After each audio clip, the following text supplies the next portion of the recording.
What's up, chat? Welcome back to Out of Spec. This is the Cadillac Escalade IQ, which is humongous. We've done some content with this recently, comparing it to various other smaller SUVs. Coleton's done a build quality analysis where I almost didn't see him on the other side of it at first. And now, today, we are looking at a quick first look at software. I actually think this is kind of an interesting video to do because I still have yet to do a really thorough, in-depth GM software video. I want to do it justice. I want to live with one for a while and really learn it, show you guys the app, all sorts of things. We don't have app access to this. They actually gave us the login, which they misspelled. I figured out the spelling error, and then it sent someone at GM a two-factor authentication, so I can't log in. So this is more of, okay, what if you were renting this bad boy? And GMs in general, how easy is it to learn the software? Because I've driven it over here, but I actually haven't been able to really learn that much. I've played with Optic, Vistic, Lyric, all the X except for Celestic. I can't wait to try that one out at some point. That'll do so many cool videos with that. But this thing, dude, it's huge. Coleton's behind the camera. He, of course, did a build quality analysis looking at just the huge mass of nooks and crannies that this car has. But we're going to look at the software, which is also big. All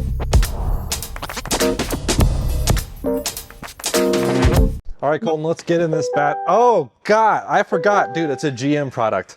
Okay, this is really loud. Let's see if Coleton can get in here. For our first test, how long does it take someone to find the setting to turn the bong down? Settings, sounds. Nope, that's not it. You'd think it'd be in the sound settings, wouldn't you? Display. Nope. My ears are ringing. System. So it's not in settings. Oh, lovely. That makes sense. My Cadillac. Or no, maybe it is in settings. Wait, go back to settings. We'll see if we can find it together. Scroll all the way up. Oh, yeah, vehicle. It's definitely in here somewhere. Audio. I missed it. You'd think it'd be in here, wouldn't you? But no, this is where you were before. Oh, this is another way to get to where you were before. God. Smash. Doors. Nope. I give up. Okay, it's in comfort and convenience, chime volume. You can't even turn all the way down. Well, I have the whole menu bar. They have the whole bar, but you can't even turn all the way down. Okay, sorry to put you all through that, but okay. Yikes. Now we can look at this thing. I'm going to close my door to make that go away and turn some AC on. Can you close my door too for me? I can. You know what? Oh, where's that? Let's see. Here. Doors. Swipe, because you can't tap, because that would be too convenient. Thank you. Appreciate it. So, I guess I'll hand this back to you. Here is the expanse. That is the software experience in the Cadillac Escalade IQ. IQL will be the same thing. That's a bigger car, which is crazy to think about, but same software experience. 55-inch screen. Now that's with an asterisk. I really hate when they do this. It's not a 55-inch screen. It's a 55-inch piece of glass, behind which is like a 33-inch screen, and then not a screen, and then a, I don't know, roughly 15-inch, something like that, over there, where you have all your own stuff. We'll get to that here in a minute. Why is it so loud back here? Okay, second row, turn auto off. We'll turn these down. Super laggy interface. That's my first impression, I think. So, now that we're in here, your eyes almost don't even know where to start. On one hand, not that many buttons. Steering wheel has a lot of buttons, actually, which, you know, it's all piano black, which I'm not a big fan of that. Various clicky things, which I'm okay with, I guess. Like, I like the chamfered edge here, but some of them click up and down, some of them only click down, I guess. Interesting. And that's how we would adjust our driver's display. So I guess we can start with looking at the driver display. The first display you see when you really enter the car. And it's huge. The thing is, GM Cadillac has so much real estate here. I find that they don't always know what to do with it or how to take full advantage of it. So with the driver display, you have a couple different options of what you can show. So gauge, which is a little bit off to the left here. I'm actually going to show it from my point of view. I think that's a little bit strange to find it just weirdly over there. It's not center on. And Coleton even pointed out this to me earlier, but the curvature of this huge display, which photographs nicely, but I think is a bit, I don't know. It's more like function behind form, if that makes sense. Yes. Form over function is not the case here. Right. Because like this is closer to me physically than this. And so your eyes like don't actually like that. At least my eyes don't really like that. But you can see your sound, your music here, the gauge is over there. You can change that then to Google Maps, which this is a Google Android kind of automotive system. Not Android Auto, Android Automotive, which is a different thing. So I can select that. Boom. Huge Google Map display. Looks pretty sweet. It is obviously largely cut off by the steering wheel, so you can only see part of it from your actual driving position. And by the way, 4 kilowatts is what we're burning right now, just using AC. Pretty crazy. This thing is nuts. So yeah, cool to see driver display. Not a touchscreen.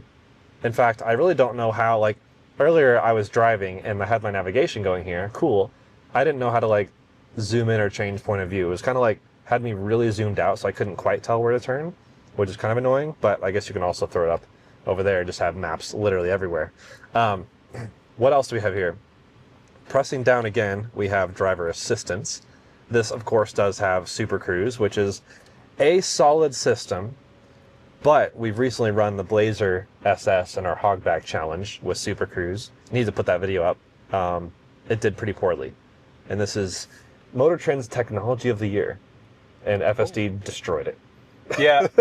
And this being a 25 doesn't do lane centering on non-pre-mapped roads. Right. So the Vistic has the edge on this car in that regard. The Vistic has a few things, I think, which maybe will come to the 2026 Escalades. I think this is the 2025 model year, so we don't have quite all the cool new features. But at least this driver thing is centered, unlike the gauges were earlier. And then it shows kind of a miniature gauge set over there. Speaking of things the Vistic does better, though, heads-up display, while we're thinking about it, tiny. It's really, really, when you look at the size of this dash right here, it's just a little cutout right there compared to the Vistic, which is bigger. A lot of other premium vehicles have a huge heads-up display. You got Mercedes, Lucid with the Gravity finally introducing a nice heads-up display. This one is really pretty small. But back here, let's swipe down once again to night vision. That is a cool feature this car has. Takes a minute to start up for some reason, but once it starts, there we go. Once it starts, pretty cool. So we are in a shop that's brightly lit, but at night, I'm gonna try to get some clips of that, insert those in here.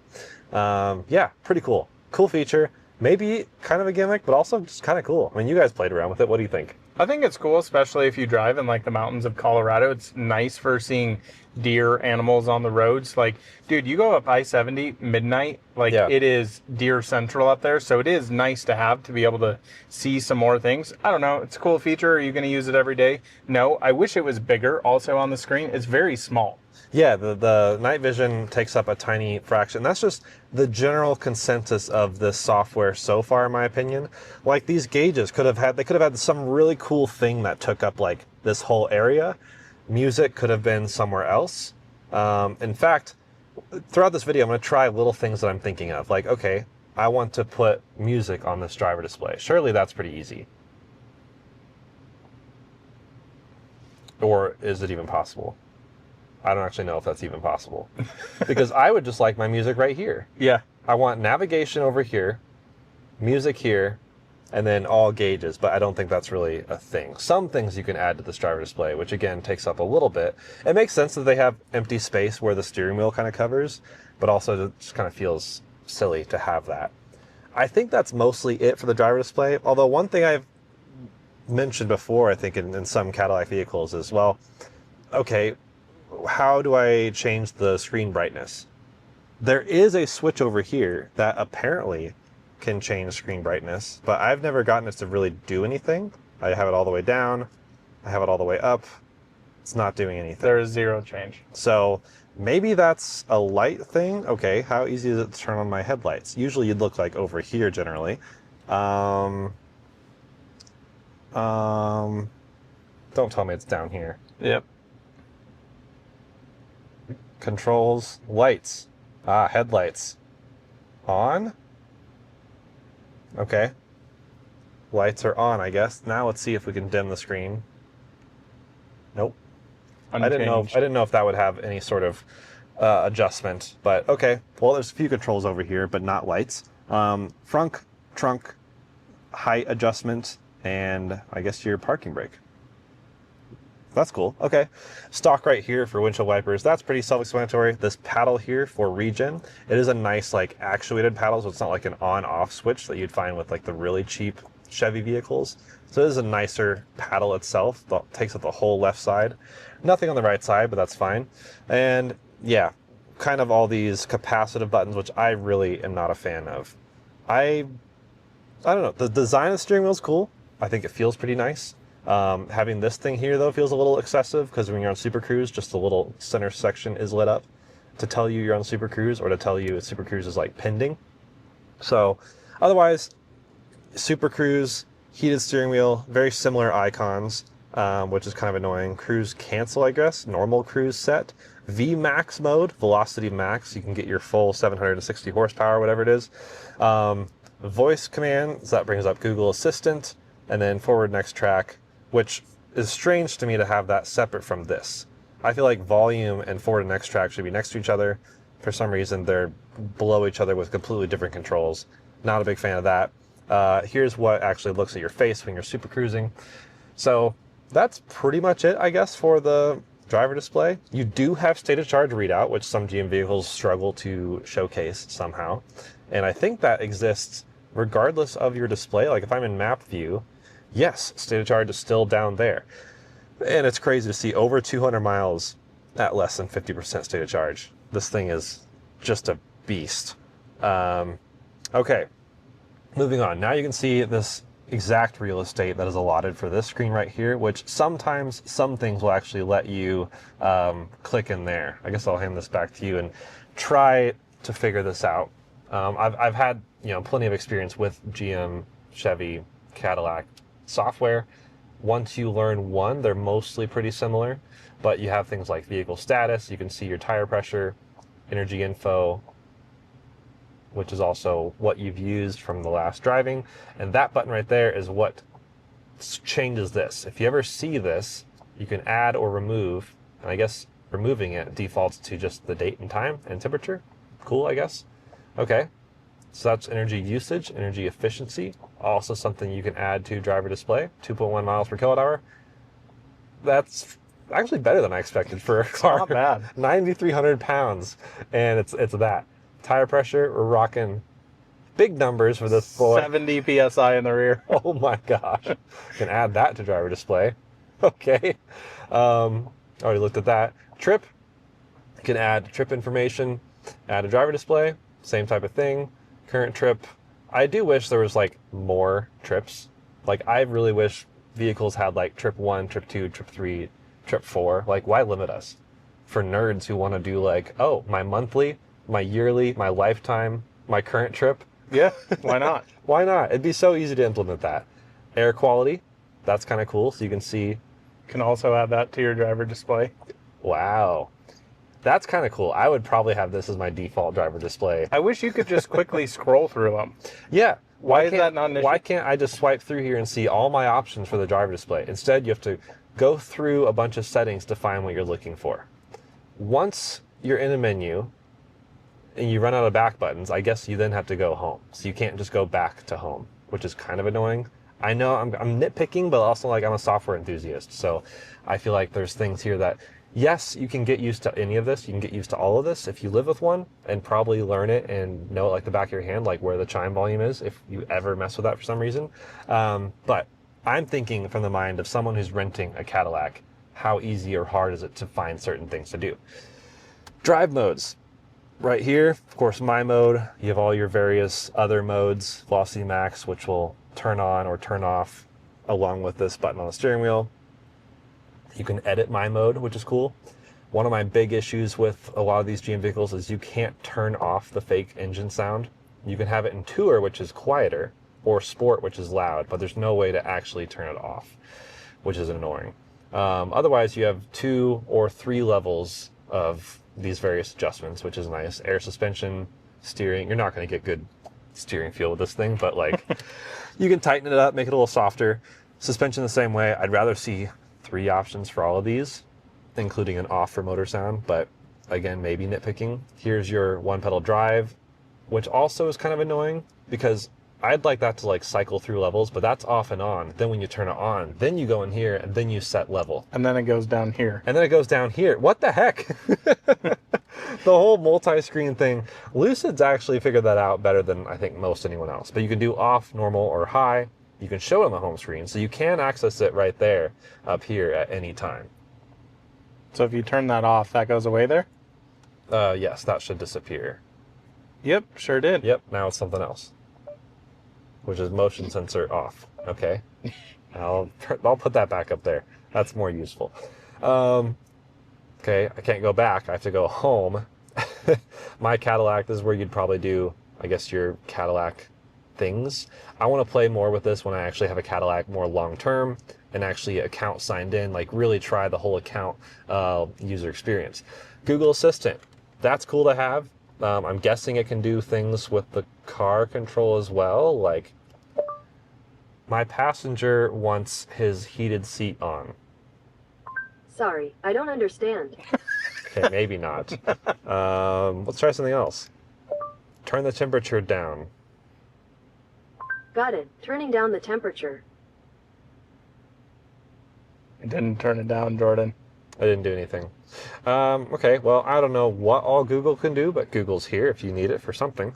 You can navigate, I guess, but it's also, I mean, we should probably talk about navigation because that's a hot thing you'd probably do in your car as soon as you get in the rental. Let's say I want to navigate to, well, for example, if I want to go, this is near my house, this place, Freedom Street Social. I can hit start. Great. Now let's throw it in drive, pretend like I'm driving. Let's say I want to add a stop. Add a stop. I want to actually swing by a car wash. Perfect. Add stop. Okay. Now, oh, it's actually letting me reposition these. Earlier while I was driving, it wouldn't let me reposition them, unless maybe that's like its speedometer thing, like doing 0 miles an hour. I guess that makes sense because you're doing it at a stoplight, it would let you do this. But while you're moving, there's no way to rearrange your stops, which is really actually infuriating. And you can't use Google to do it either. I tried to tell Google, like, route me one place and then another, or like move my stops around. So it's really kind of a, I hate to say it, but this is one way Tesla absolutely dominates, is the ability to adjust your route planning on the fly. Rivian also does it super well. Lucid's catching up. So we're going to exit navigation. But this is your typical Google Maps.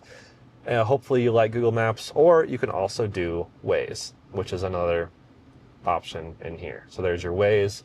Same type of situation. Seems to work pretty well. If you're familiar with the way, well, I don't know if it's working super well, but you jinxed it, Jordan. Yeah. Okay. Well, Waze may not be working. Throw it back and park in case that has anything to do with it. Okay. Waze is not functioning. Waze is not Wazing. Waze needs to access your location. Okay. Sounds good. Welcome. Maybe we'll gloss over that. Waze would normally work. I've used it in a Cadillac, so I know it actually does function. Okay, well, that was a quick hiatus to navigation. And I guess another navigation thing, though, while we're on it. While you're going somewhere, let's say you're moving along, and let's say you'd rather have your driver assistance screen up because you're super cruising. You're throwing your turn signal, boom, map's gone, completely out of the way. Look at all this real estate where the map could have slid over to or done something with. Or all this real estate where the camera could have popped up. They could have put this camera feed here, like on the driver display, like why do you need all that stuff all the time, or somewhere over here or in the screen. Instead, they completely remove everything you're looking at and replace it with a camera from roughly 2003. Potato, I think, is a good word. Potato camera. So that's kind of a frustration. Nice, clear screens, Coleton. Displays are really nice. That's what partially makes the camera look so bad. It's like having such a nice screen. They're not OLED screens, and they're not bright enough. Driving here, pure sunlight, just could not, it was not bright enough for my liking, especially having kind of a dark mode as a default setting. Google was bright enough because that's the one bright thing on the screen. So I think that's pretty much it for navigation. What about route planning? How is it in here? Well, that's a big thing. Let's try. Here's the thing. car. Let's go to North Carolina. Right. Here's the thing. Your finger's up here. You want to use the screen, right? Although you don't want to, because look where I'm sitting normally. Full outstretched arm. I'm 6 foot tall, fairly decent wingspan. You got to really lean up here, tap that, and then where's your keyboard? Down here. So I guess we'll go and see car, the track in North Carolina. Should have Google's route planning, which is pretty decent. There we go. 1 day, 2 hours. You can do Super Cruise for most of it. Nice. 1 day, 7 hours now. 1 day, 7 hours. So okay. it's like it did it without charging and then added charging. And it added the charging stops, yeah. So that's not bad. I mean, this thing's got beastly range, which is cool. Charging stops. Let's see what settings we have. Okay, that's a filter. Can I can't remove this stop. Edit it. Edit? No. So it'll just auto add charging stops, but you can't actually remove certain stops. When we look at charging stations, I guess we can cycle to have only fast ones. Filtering here. Oh yeah, let's do 350 kilowatt or faster. You got to have that with this big old battery. You really need to, honestly. Otherwise, you're going to be sitting there for a while. Okay, I guess that's it. Now let's see if it'll do the route planning again. Is it still in here? Recent. Our recent search is not in here. Okay, I guess I'll type it in again. There we go. Just curious if this will change things. But yeah, you don't really have the option to like tell it what you're comfortable arriving at a charger with. So a lot of times it's having you arrive with, let's see, let's go back. Wait. I want to look at stops. It didn't do it with charging in it this time. Yeah, it just says end of battery range. So it's showing 1 day, 2 hours. Okay, well, we lost our charging. Still not in recents. I hate to take you guys along for this journey, but this is just part of my first impressions of this software, which so far is mixed bag. Multiple charges needed. Why are you not adding charging stops now? Let it load here, see if it'll do it, because that's what there we go. So you can't hit start that fast. You can't be in a hurry with this car. That's kind of what I realized. So 8 charging stops. We should be able to see those.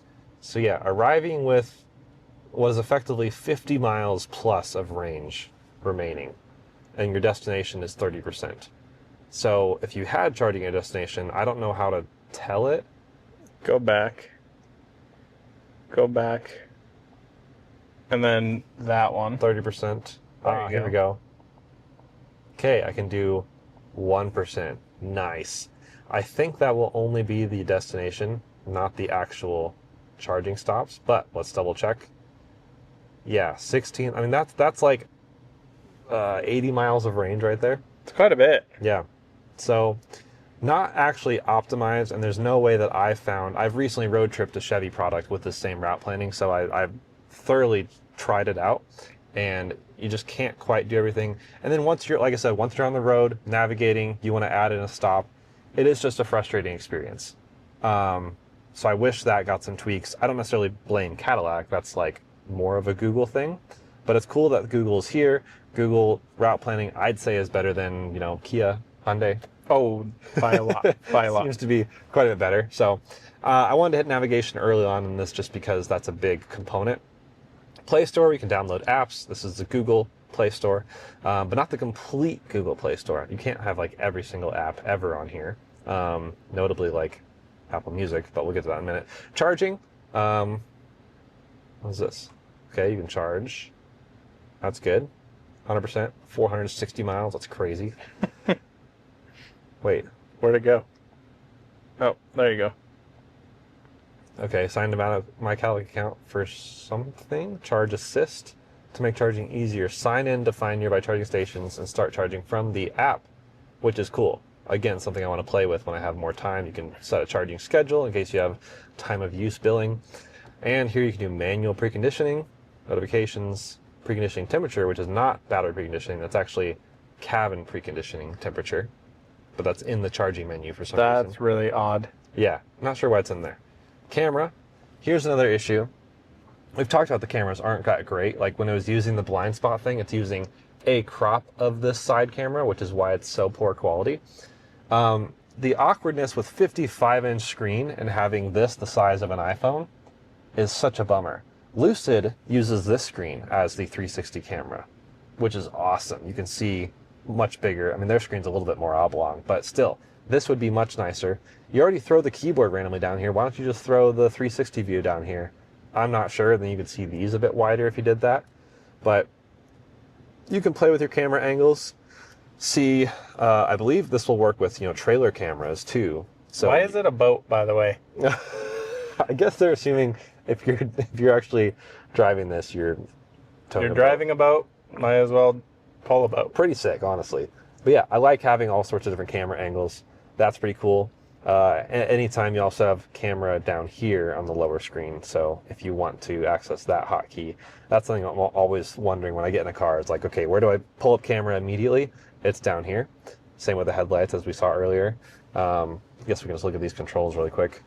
Drive, traction control, notably not your drive modes, which I'd prefer those to be a hotkey down here. That was a frustrating thing.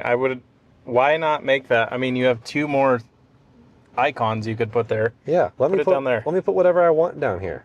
You can adjust your rear wheel steering, auto. You can do arrival mode, so this thing will drive a little bit sideways, kind of like crab mode, I guess. Not quite as aggressive, doesn't have quite as much rear wheel steer, but still an impressive amount. Heads-up display settings for the tiny little heads-up display. And that's kind of hard to read, honestly. When I was driving...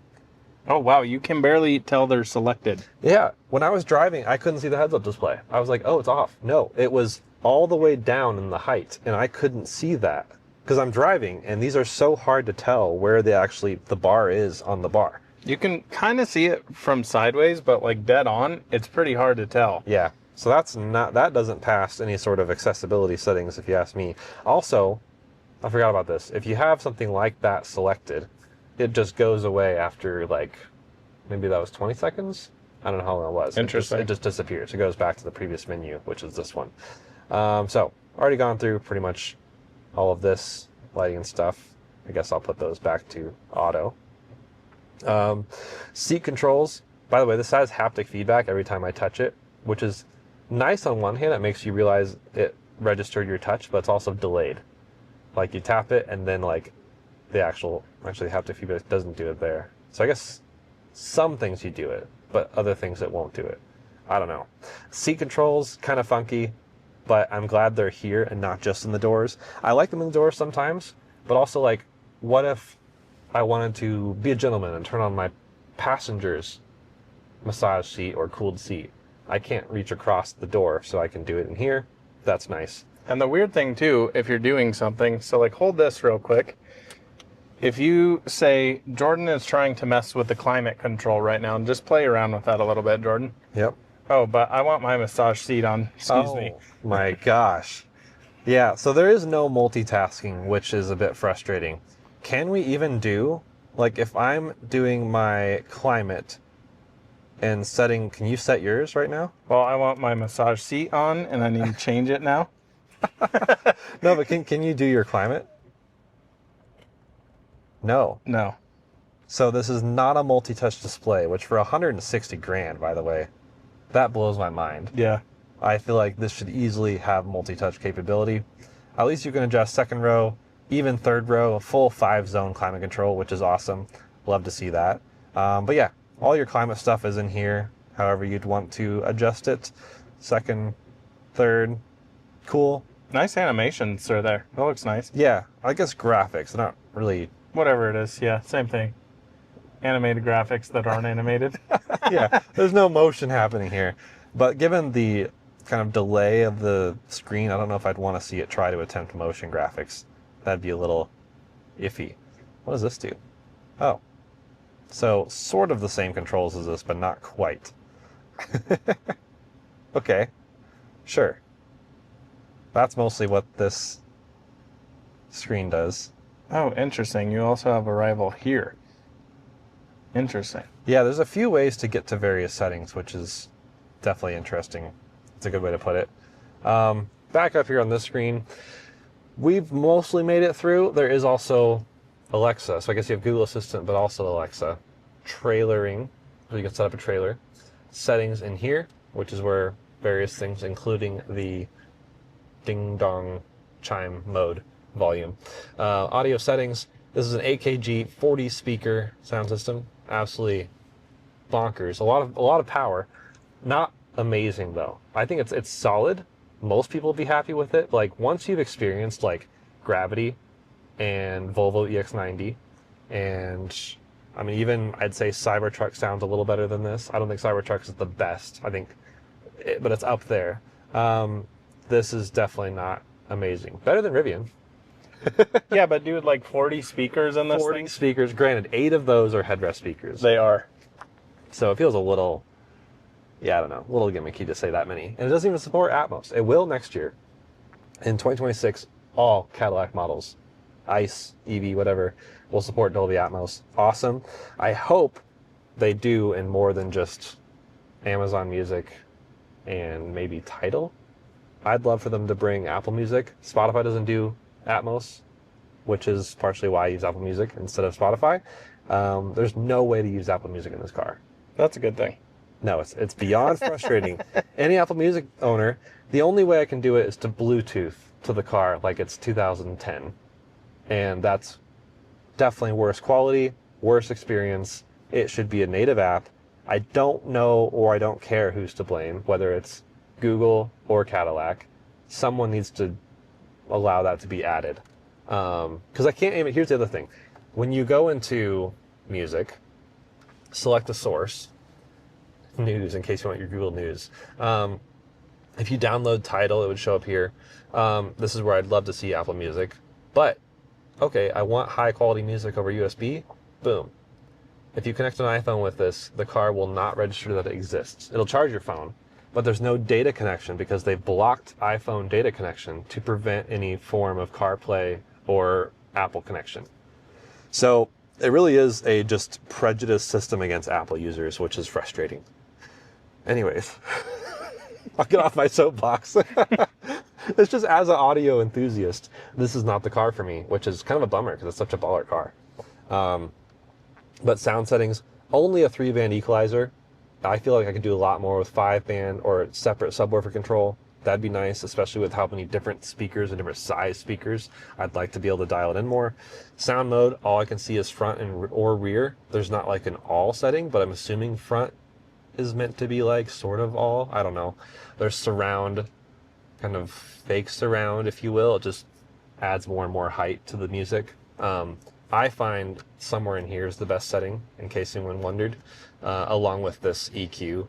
That's pretty solid because they're not overwhelming subwoofers, so you can actually bump them quite a bit. Otherwise, yeah, just a few more audio settings in there. So back to settings. There's a lot of little buttons in here to get used to, but again, you can get used to it. Profiles and accounts. We have our display here, driver display. Only 2 settings. Turn off display, I guess. Display is off. It is not off. But okay. Mode, auto, dark, light. That's just certain supported apps like Google, for example. That's probably what that is. Oh, notifications. Okay. Apps? What's in here? View all 39 apps. Is this just saying your apps and how much space they take? The drive modes take up 4 megabytes. Wild. Okay. Well, that's kind of interesting. Okay. Yeah, a lot of things to get into in here. I'm not going through every single button, but just as a initial first impressions, this will get over-the-air updates. Awesome. Android 12 is what we're testing right now in case anyone's curious. Build number, Burmese, orange user. I wonder what that is. It's kind of interesting. Bluetooth address, all that stuff. Kind of cool. Legal information. What is storage? Oh, it just tells you systems using 36 gigs. Damn. It's a beefy system. And yeah, so that's settings. Okay. Otherwise, ambient lighting. A lot of cool customization in here. I'm going to go into Solus. Yes, you can accent and customize a lot of ambient lighting, brightness. May as well do max, I would say. Is that max? Oh, yeah. Okay. Overview. Okay. Well, that's cool. You can customize stuff, set a few different things. Modes, link to the drive mode. Sure. That's interesting. Demo mode. When parked, cycle through all available colors. Oh, wait, that was checked. Wait, oh, that's play and pause. Oh! Dude, the pause button is a square, but also so is an unchecked checkbox. Okay. What? I'm just really, this is interesting. Park assist, which I tried in the Blazer SS, terrible. Most are. Yeah. Not Teslas. Anyways, people just hate me for giving Tesla where credit's due. I don't know. Number one Tesla guy over here. Hey, they can't do everything right. Google Maps, we already looked at that. Phone connection, so you can connect your phone or Bluetooth, make calls, etc. Makes sense. Spotify, Waze, Amazon, this is where all your other apps you download would line up. Awesome. Glove box popping right there. No other glove box button. Although, didn't we find a shortcut over here earlier? Yep. Don't remember where it's at. I think the top one down. And glove box release. Oh. It's so hard to find it. It really is. Okay. Well, what's cool is this has, beyond these, another screen over there. Which is off. Is off. Why is it off? How do we turn that back on? Here, hold tap this. it? Oh, there you go. You just tap it. That's pretty cool. Yeah. Not much you can do here, though. No, it's really an infotainment screen. Just like... And the cool thing, if you put it in drive, you can't see this. Boom. And I can see it. But you can still see it. So neat. Really cool how they do that. I don't know how they do that, but it's pretty sweet. You have a web browser, YouTube, Hulu, Tubi, probably other apps you can download. You can just connect your headphones so your passenger can, do all the headphone stuff. HDMI connection, which is sweet. This car does have quite a few USB ports in there, and also HDMI for the front screen right there. We'll get to the rear in a second. 2 wireless phone chargers, actively cooled. Awesome. Not the nicest material, as we pointed out in your build quality analysis. Yeah. But cool that they are cooled wireless chargers. 4 of them total in this car, which is bonkers. And yeah, just kind of a gimmick, kind of cool. I don't know how you feel about the passenger screen. I don't know. I was watching your review of the very ugly EV4 over here while Kyle was driving around. So yeah, I think it's pretty cool. I mean, like, connect headphones, that immediately pops up. That's a nice little feature. So I don't know. We can watch Jordan's review of every Subaru. It's not the biggest screen and like most optimized. It really reminds me of like how Lucid does Apple CarPlay. That's the biggest YouTube screen you have. Yeah. Which is kind of annoying. Yeah. Dang. I don't think you can make it bigger. Oh, you can. Slightly bigger. Also, there's a weird lip here. So like touching that, I'm touching above. Yeah. That's a little weird. Oh, God. And then it really distorts it. Nice potato footage, right? Yep. For sure. Well, that's kind of cool. But yeah, I don't know what's better, having that screen on and just at the home menu, or having that screen off and it's just a big black nothing. We also, wait a minute. Oh, in here, vehicle stats. This is nice. That's cool. I like this. This would be amazing for doing the Surge or anything like that, because you can actually have some useful data here. But what's interesting is it's not the same as, you know, the Mercedes passenger screen on the Hyper screen. On that passenger screen, your passenger can turn on your massage, do route planning. Yep. This is much more minimal. You as a passenger can't like take over and do the route stuff, although you could just reach the screen just as easily or as hard as I can. Yeah, exactly. It's so far It's like away. this over here, big stretch to go back to the home screen. Yeah. Yikes. Well, that's pretty cool. Lastly, mirror, but also, wait, now I can't think of the word. digital rear view. There you go. And then your typical OnStar SOS stuff up there. Boop. Makes sense. Let's jump in the back because it is a nice place to be. I guess we didn't really talk much about the auto opening doors. Oh, the car shut off. Dang it. Hold on. There's another beef I have with this thing. Let's see. I can't wake the car up from here. That would be too easy. Oh. Good night. Good night. All right. Well, you have to get back up into the front and then wake the car up. Oh, God, the front door is closing on me. Turn the vehicle on. There's no vehicle, like, stay on forever mode. It's just 60 minutes, which we burned through when we're filming. But this car has automatic doors, which we kind of glossed over earlier, but you can just kind of let it do its thing. Close it like that, or with the screen, which is, oh, there it was. Doors. But it's a swipe, not a tap, which is kind of annoying. Oh, and I left the driver door open, which means the ding-dong's gonna happen. It's okay, it's quiet now that we figured out. Same seat controls up here, we've already seen that. Same kind of airflow. Eco climate, sure. Actually, I kind of want some fan. Yeah, let's get some fan. Why is it not showing anything? What? There it goes. Oh, wow, it just went to full low.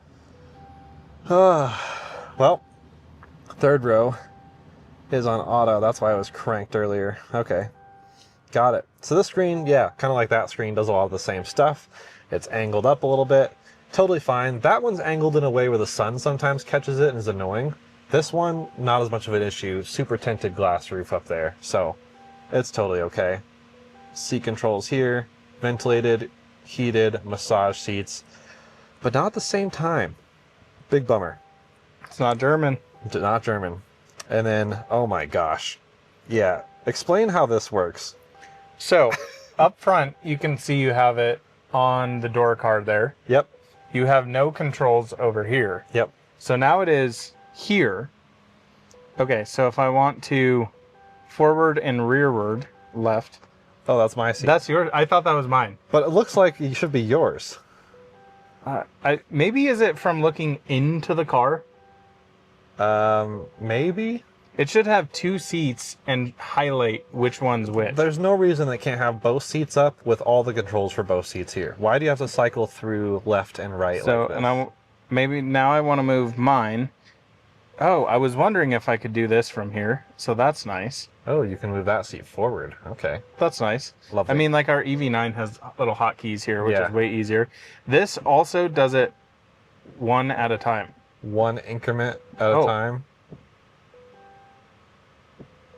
Oh, and you press and hold for a long time. A very long time. So if I want to move that all the way, wow, that takes a long time to get going. Colton Kyle just rudely interrupted our filming just to complain about the seat controls in the second row of this thing. Yeah, as we were going through it, we were saying what we were doing, and he goes, yeah, dude, did you tell him about the seat controls? I was like, we literally just stopped filming that. Really, really frustrating. I'm glad you can move this, but again, a hard key would be nice. Having your controls here would be nice. The whole right-left situation is just kind of annoying. This is just confusing. I mean, this, I guess, is cushion tilt. So it's meant to be like a, oh, this... That's your seat. That's my seat, yeah. It's meant to be like a fulcrum for this and a fulcrum for this, but they could have just like moved those and made them more understandable, I think. I don't know. It's nice that you can have memory seats though back here. Yeah. But then you also don't have that here. Like just say quick 1, quick 2, Yeah. anything. So now I got to come, let's say it normally pops up on this screen. Now I've got to hit this button. Now I've got to go to position. Now I've got to go to memory. Yep. And then I've got to select number 2. Yep. That's annoying. Yep. Too many keystrokes. Yep. So that's basically that screen. Like we mentioned, also has wireless phone chargers, actively cooled. Cool to see that, literally. USB ports up here. Not really software, but this thing in here is pretty sweet because they have tray tables that you can unfold, and then... This one's actually broken, Jordan. Yeah, it's a little funky. It took me a bit to figure out how to... Because this shouldn't slide like that coming out. But nonetheless, this is actually really nice. Part of our build quality review, of course. Yeah. All made out of metal, like super... Yeah. Hefty, beefy, pretty darn nice. Nice. It's a little awkward putting it in and out, but that's pretty sweet. That's just what you get in the executive package. Some more storage down here. A household outlet in there.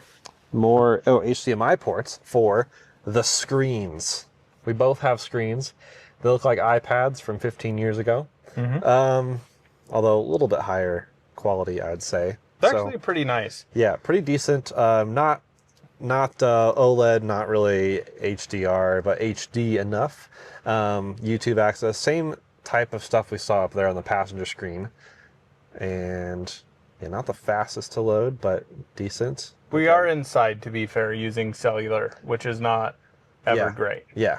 So this could be faster normally, but hey, I mean, let's do stunning views of mountains, 4K. Add. And you can also have it take over the sound of the stereo using this. Yeah, which is pretty sweet. Do I have... So it's doing auto. I want to see 4K. Show me how this looks. It's not going to load. It's going to take a year. And I can also duplicate what's on my screen over to your screen. So that looks actually really good.